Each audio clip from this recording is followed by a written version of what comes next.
All right, lesson 5.nf.4a. Your learning target is I can multiply a fraction by a fraction and I can model multiplying fractions. So here's a problem that you might have to do, 3/4 times 2/3. We're going to go over that before class starts.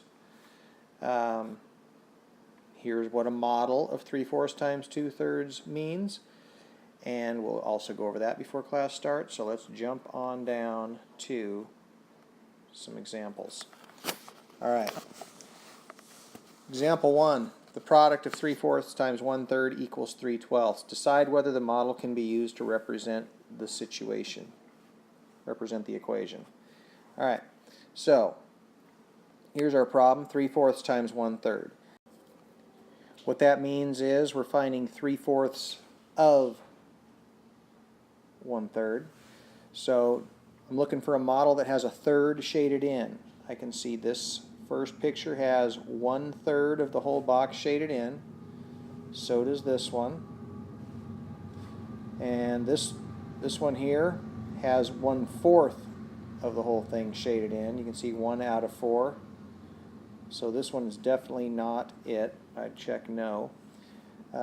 This one does have 1/3 shaded in. So of those three, which one is finding 3/4 of that 1/3?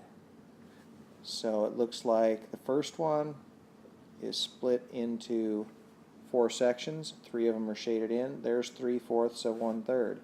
Yes, that's 3/4 times 1/3. The next one only has 2/3 of 1/3. That's actually 2/3 times 1/3. So that is a no. The last one has 3 out of the 4 shaded in. That's 3/4 times 1/3. So that's a yes. These two, the top and the bottom, are the same thing, just turned sideways. Next problem. Match each expression to the fraction that is equivalent to its product. Okay, that's a real confusing way to say which problems give those answers. So we have to do all the problems. If I look at the first one, 2/6 times 6/7. 2 times 6 is 12.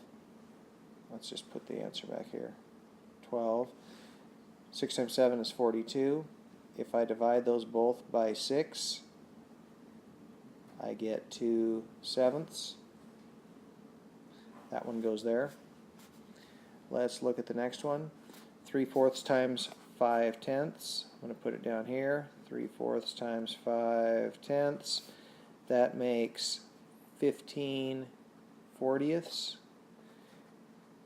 you can read that. And if I divide those both by 5, I get 3/8. That one goes into here. And the last one, 1/2 times 12/16. When I multiply those straight across, I get 12/32. If I divide those both by 4, I get 3/8. So the last one goes in the first box also. Okay, next problem. Tracy solves a multiplication problem with 2 fractions. That picture shows her result. Select all of the statements that describe Tracy's multiplication problem. 1/3 is one of the factors. No, it's not. Nowhere is a third shaded in. So now I'm going to check for whether 3/4 is one of the factors. Well, if we look at this side, it looks like 3 out of 4 boxes are shaded in, so yes, 3/4 is shaded in. It looks like 3/4 of 1/4, because 3/4 of that one bar, that whole bar there, is 1/4 of the whole thing. So it looks like 3/4 times 1/4 is the answer to this. Let's see what our other choice is. The product is 3/16. Yeah, if you look at what's finally shaded in, this part right here, that's 3 out of 16. So that's true. Next question. And last question before your quick check.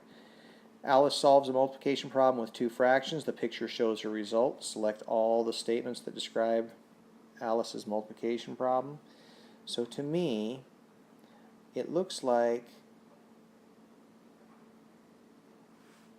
1, 2, 3, 4, 5 out of 6. So that looks like it's 5/6 of this first strip, and that first strip is 1/3 of the whole thing.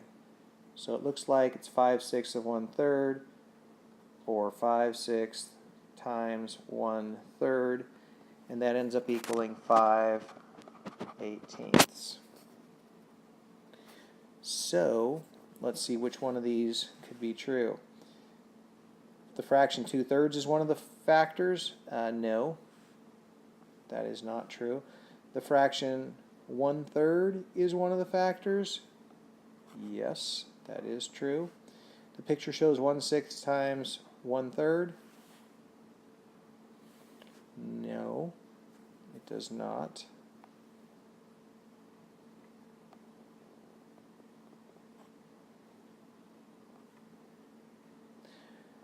Actually, it could. It depends on whether they're shading in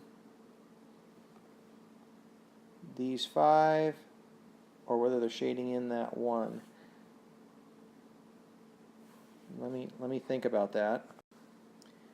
After having thought about it, I don't think so. I think that I was right the first time. Imagine that. I think that 5/6 times 1/3 is what's going on here. And so the picture does not show that, and the product is not 2/9. The product is 5/18. So there you have it. Go and do the quick check. In the quick check, you're going to need to, I'm checking to see if you remember how to add fractions, and then multiply those same two fractions. 2 answers. Good luck.